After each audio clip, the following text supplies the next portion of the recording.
যারা আল্লাহর প্রতি যারা ঈমান আনেনি, আল্লাহকে এক বলে স্বীকার করেনি, যারা 5 ওয়াক্ত সালাত আদায় করে না, যারা রমজান মাসে সিয়াম পালন করে না, যারা যাকাত দেয় না, যারা দান খয়রাত করে না, এদের কি আল্লাহ রাব্বুল আলামিনের ভীরু বলা হয়?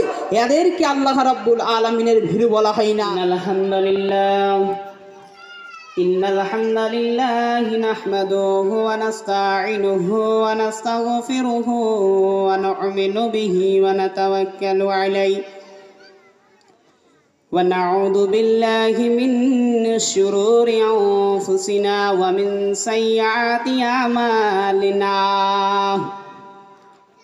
من يهده الله فلا مضل له ومن يضلله فلا هادي له الذي أرسله بالحق بشيرا ونذيرا وداعيا بإذنه إلى الله سراجا منيرا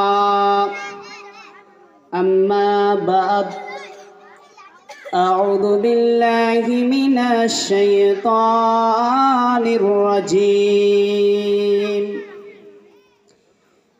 بسم الله الرحمن الرحيم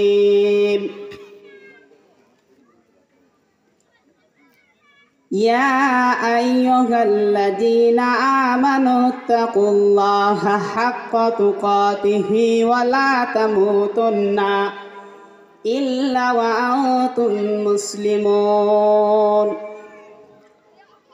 وقال النبي صلى الله عليه وسلم في الحديث المبارك عن أبي هريرة رضي الله تعالى عنه قيل يا رسول الله من أكرم الناس قال أتقاهم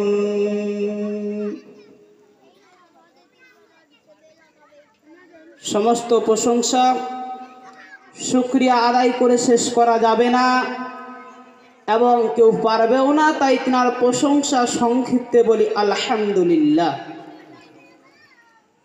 তারপরে পরে ধর্মের গুরু কর্মের সিরাতা আজজারে মাদানী জনাবি আহমদ মুস্তাফা মুহাম্মদ মুস্তাফা সাল্লাল্লাহু আলাইহি ওয়াসাল্লামের উপর দরুদ এবং সালাম অবতীর্ণ হোক। আল্লাহুম্মা সাল্লি আলাইহি আল্লাহুম্মা বারিক আলাইহি।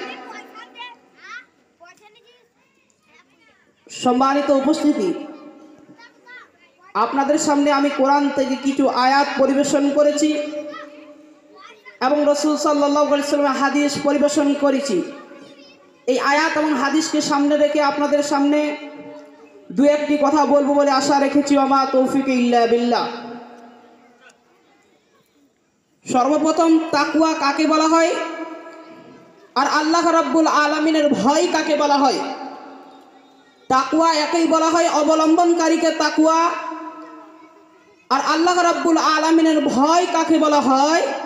যারা আল্লাহকে এক বলে স্বীকার করে নিয়েছে, যারা পরিপূর্ণ ঈমান আনতে পেরেছে, যারা মানুষদেরকে কথা বলে তখন আল্লাহকে ভয় করে সঠিক কথা বলে, আর যারা 5 ওয়াক্ত সালাত আদায় করেছে, আর যারা রমজান মাসে সিয়াম পালন করে, যারা হজ করে, যারা যাকাত দেয়, যারা দান খয়রাত করে, এদেরকে আল্লাহ রাব্বুল আলামিনের ভয় বলা হয়। তাকওয়া বা আল্লাহ ভীতি মুমিন জীবনে মূল ভীতি তাকওয়াশীল। যে ব্যক্তি আল্লাহ তাবারাক ওয়া তাআলাকে যথার্থ রূপে ভয় করবে, আল্লাহ তাবারাক ওয়া তাআলা বলছেন তার পৃথিবীতে সমস্ত বিষয় কি করে দিই, সমাধান করে দিই। তাই প্রমাণ আল্লাহ সুবহানাহু ওয়া তাআলা সূরা তালাক 2-3 নম্বর আয়াতের মধ্যে বলছেন, ওয়া মান ইয়াত্তাকিল্লাহা ইয়াজআল লাহু মাখরাজান ওয়া ইয়ারযুকুহু মিন হাইসু লা ইয়াহতাসিবু।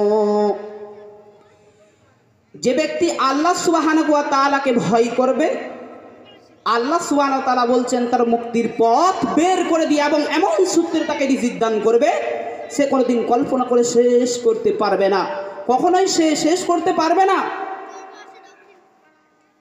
আমাদেরকে আল্লাহ সুবহানাহু ওয়া তাআলাকে ভয় করতে হবে। আমরা আল্লাহ সুবহানাহু ওয়া তাআলাকে ভয় করি না, আমরা পৃথিবীতে চলাফেরা করছি মানুষদেরকে ভয় করে। আল্লাহ সুবহানাহু ওয়া তাআলা এর ব্যাপারে কোরআন মাজিদে বলছেন, সূরা আল ইমরান 2 নম্বর আয়াতের মধ্যে বলছেন, বিসমিল্লাহির রহমানির রহিম ইয়া আইয়ুহাল্লাযীনা আমানুত্তাকুল্লাহা হাক্কা তুকাতিহি ওয়া লা তামুতুন্না ইল্লা ওয়া আনতুম মুসলিমুন।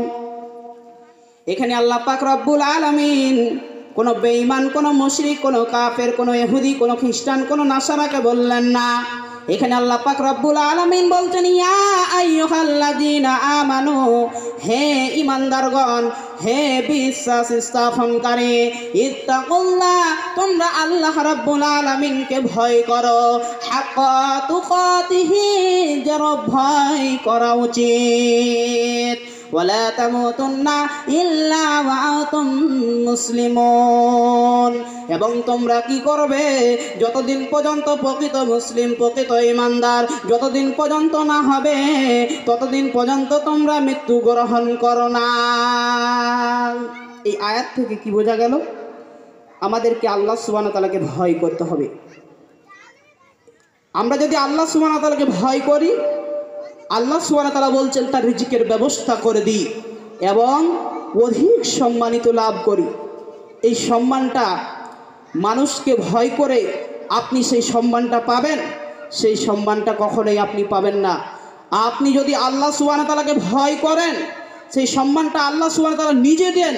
আল্লাহ সুবহানাহু ওয়া তাআলা তাই প্রমাণ সূরা রহমান 46 নম্বর আয়াতের মধ্যে বলছেন ওয়ালিমান খাফা মাকামা রাব্বিহি জান্নাতান। আর যে ব্যক্তি তার প্রতিপালকের সামনে দণ্ডমান হওয়াকে ভয় করে, তার জন্য এখানে কয়টির কথা জান্নাত বলা হয়েছে? এখানে একটি কথা বলা হয়নি, এখানে দুটি জান্নাত কথা বলা হয়েছে। তার প্রতিপালকের সামনে দণ্ডমান হওয়াকে যদি ভয় করে, তাহলে তার জন্য দুটি জান্নাত রয়েছে। বলুন সুবহানাল্লাহ। তাহলে এই আয়াত থেকে কি বোঝা গেল? আল্লাহ সুবহানাহু ওয়া তাআলা বলছেন, অন্য আয়াতের মধ্যে বলছেন ইয়া আইয়ুহাল্লাযীনা আমানুত্তাকুল্লাহা ওয়া কুলু কাওলান সাদীদা। এখানে আল্লাহ পাক রব্বুল আলামিন কোনো বেঈমান, কোনো মুশরিক, কোনো ইহুদি, কোনো খ্রিস্টান, কোনো নাসারাকে বললেন না।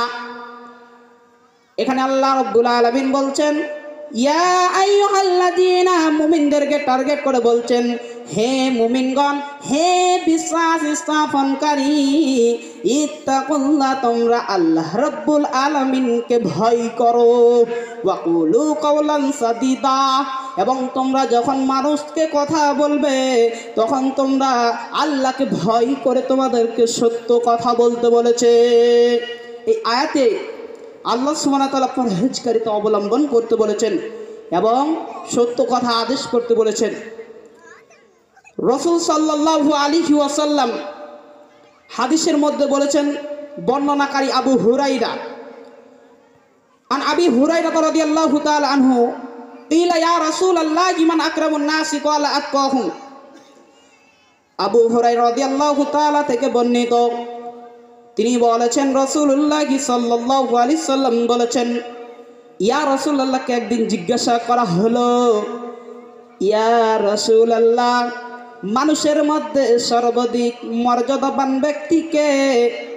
তিনি বললেন, ইয়া রাসূলুল্লাহ, মানুষের মধ্যে সর্বাধিক মর্যাদাবান ব্যক্তি হলো ওই ব্যক্তি আল্লাহ রাব্বুল আলামিনের ভীরু। এই আল্লাহ রাব্বুল আলামিনের ভীরু কাদেরকে বলা হয়?